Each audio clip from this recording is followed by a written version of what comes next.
Bwana, nikukaribishe tena mtazamaji wa Manyuzi TV kuendelea kupata habari mbalimbali zikiwemo za burudani kama hii ambayo ninakuletea kwa sasa hivi.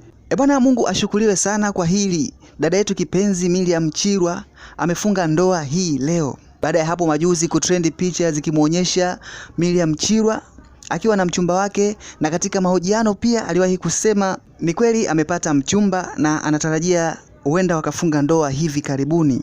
Hayawi sasa yamekuwa, na Miriam Chirwa amefunga ndoa siku ya leo na rasmi anakwenda kuwa mke wa mtu.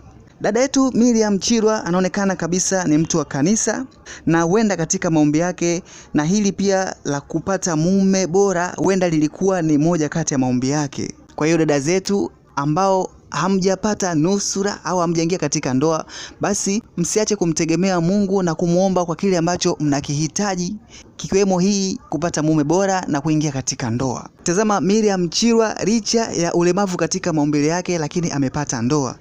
Wewe uliye kamili hauna ndoa, bado haujajua nini hapo kinakuchelewesha? Ni kumtegemea Mungu na kumuomba wakati wote kwa kile ambacho unakihitajia. Kingine ambacho watu huwa wanataka kujua sana kuhusu mwanadada Miriam Chirwa ni pamoja na kufahamu umri wake. Hilo pia aliwahi kulisema katika moja ya interview alizozifanya. Alisema amezaliwa mwaka 1998. Kwa hiyo ukichukua 98 ukahesabu mpaka sasa katika mwaka 2026 utapata ana takribani miaka 25 plus. Ni mtu mzima tayari, kwa hiyo kuingia katika ndoa ni sawa, licha ya kuwa ana umbo la udogo. Kwa wale wasiomfahamu vizuri, Miriam Chirwa ni msanii wa muziki ambaye ameanza kuimba tangia akiwa mdogo. Amefanya kazi mbalimbali za kwake yeye mwenyewe na nyingine ambazo alishirikishwa na wasanii wa Bongo Flava.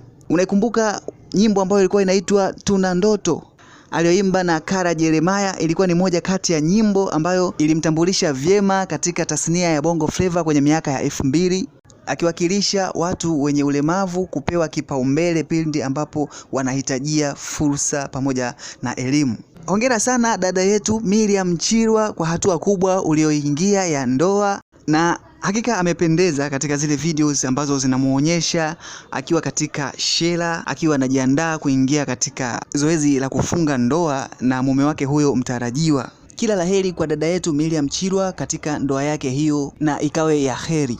Hii ni Manyuzi TV, endelea kufuatilia kwa kupata updates mbalimbali zinazohusu masuala ya burudani, michezo, teki na kijamii. Tukutane tena hapo baadaye. Usiache kusubscribe, kulike, kushare na kucomment. Endelea kuview kila video ambayo inatoka hapa ili uendelee kupata infos mbalimbali.